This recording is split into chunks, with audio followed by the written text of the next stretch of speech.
Good morning, Northgate Midweek Encouragement. We changed our location today. We're across the road, and some of you know there's a chimney there.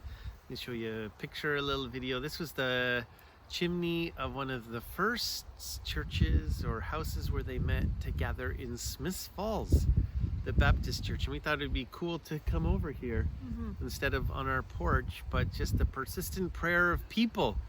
I remember Bob Cameron reminded us this summer when we were having church on our lawn that people were praying and praying and praying, and God's doing a work years and years and years later, which kind of leads us into our verse, the midweek encouragement, which is 1 Thessalonians 5:17. We're going backwards a little bit from last week to pray without ceasing, or pray continually. That's it.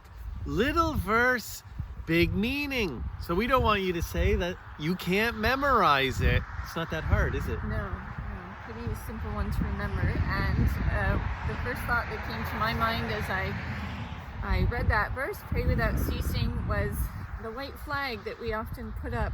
I can't do it anymore. I give up. It's too hard. The ceasefire. And yeah, prayer is a battle, and it is difficult at times to pray. There's times when we really do need others praying for us and with us. But I just want to encourage you that we can continue in the battle. We can continue to pray without ceasing. Ask God for the strength, the courage to keep battling in prayer, especially when we don't see the war being won, the battles being won. But just an encouragement to continue. Lord, help us to continue to pray without ceasing.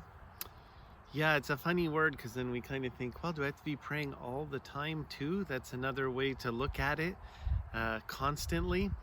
But we always want the Lord on our mind. We always want to be communicating. And people say, well, do I have to say big prayers? Well, no, it can be just being thankful.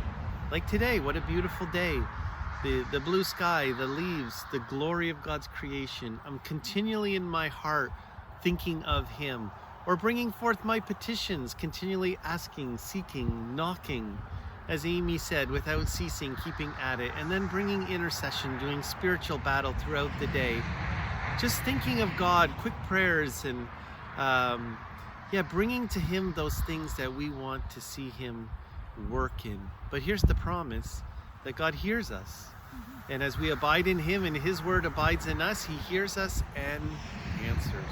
So today we want to encourage you to pray without ceasing. Just like they did many years ago in this house where this chimney is, that God would move in this community. And we want to continue to pray that He'll move in our lives, our families, and our community. So take it as a challenge, exhortation, or an encouragement. Let's continue to pray without ceasing for God's glory. We'll see you later. Bye-bye.